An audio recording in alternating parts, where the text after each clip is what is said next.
Medinipur medical কলেজে সিজারের পরে অসুস্থ হয়ে পড়েন 5 জন মহিলা। তাদের মধ্যে একজনের মৃত্যু হয়।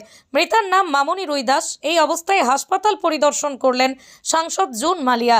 মেদিনীপুর মেডিকেল মাতৃমা বিভাগের ত্রুটিযুক্ত স্যালাইনের ফলে প্রসূতি মৃত্যুর ঘটনার পরেই মাতৃমা বিভাগের চিত্রটা অনেকটাই বদলেছে। মাতৃমা বিভাগে ভর্তি প্রসূতিদের জন্য বাইরে থেকে স্যালাইন, বিভিন্ন ইঞ্জেকশন কিনে আনতে হচ্ছে পরিবার পরিজনদের। সেরকমই চিত্র উঠে এলো মেদিনীপুর মেডিকেলে। মেদিনীপুর হাসপাতালের এই ঘটনায় পুঙ্খানুপুঙ্খ তদন্ত করতে 13 জনের একটি রাজ্য স্বাস্থ্য কমিটি দল পাঠিয়েছে মুখ্যমন্ত্রী, যারা গত শনিবার হাসপাতালে এসে পুরো বিষয়টি খতিয়ে দেখে সেই সঙ্গে নমুনা সংগ্রহ করে নিয়ে গিয়েছেন। একটা ঘটনা ঘটে গেল, তাকে তো কোনোভাবেই বদলানো যায় না। এদিন জুন মালিয়া বলেন, আমরা কোনোভাবেই বদল করতে পারবো না, যেহেতু আমি পাবলিক রিপ্রেজেন্টেটিভ, তাই ওনাকে লিখিতভাবে বিষয়টা দেব।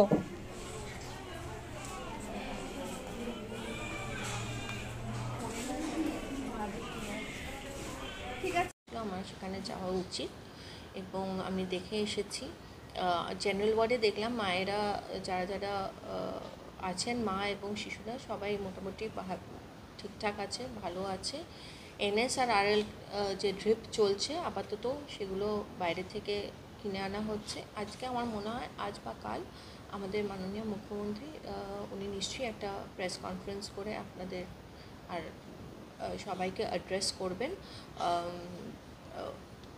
পূর্ণাঙ্গ তদন্তের জন্য তো একটি টিম পাঠানো হয়েছিল কালকে, আপনারা সকলেই জানেন, আপনারা সবাই সেটা কাভারও করেছেন। তো মাননীয় মুখ্যমন্ত্রী বলেছেন যে অ্যাজ সুন অ্যাজ কমিটি যারা এসেছিলেন তারা যখনই রিপোর্ট দেবেন সঙ্গে সঙ্গে স্ট্রিক্টেস্ট অ্যাকশন উনি নেবেন।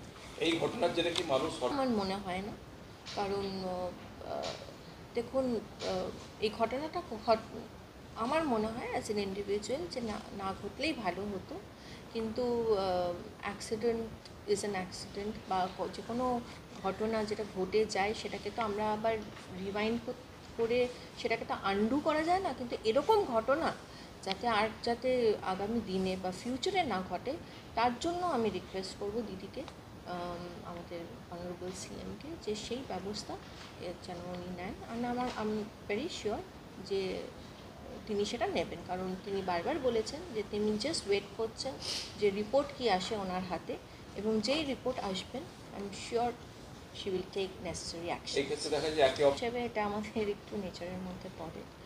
আর অনেক সময় দেখা যায় যে সব সময় ঠেলে দেওয়ার একটা টেন্ডেন্সি থাকে হিউম্যান নেচারে, কিন্তু আমি বলবো এর মধ্যে না পড়ে এখন let's move forward and let's, যাতে বেটার সিস্টেমটা যাতে বেটার হতে পারে।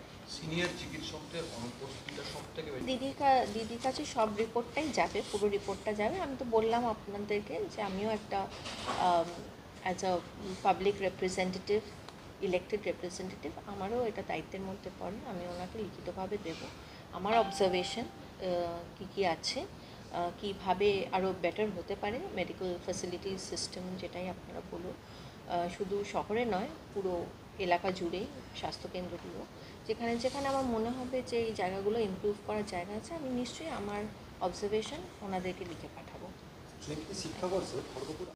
নার্সিং হোম, এখানে অভিজ্ঞ ডাক্তার দ্বারা normal, caesar, high risk pregnancy, delivery সহ সমস্ত অপারেশন সুলভে করা হয়। Doctor Kalidas Ghosh MBBS, MD gynae, DNB, FICOG, অভিজ্ঞ প্রসূতি ও স্ত্রীরোগ বিশেষজ্ঞ, কোর্ট রোড, আরামবাগ বাস স্ট্যান্ডের সন্নিকটে।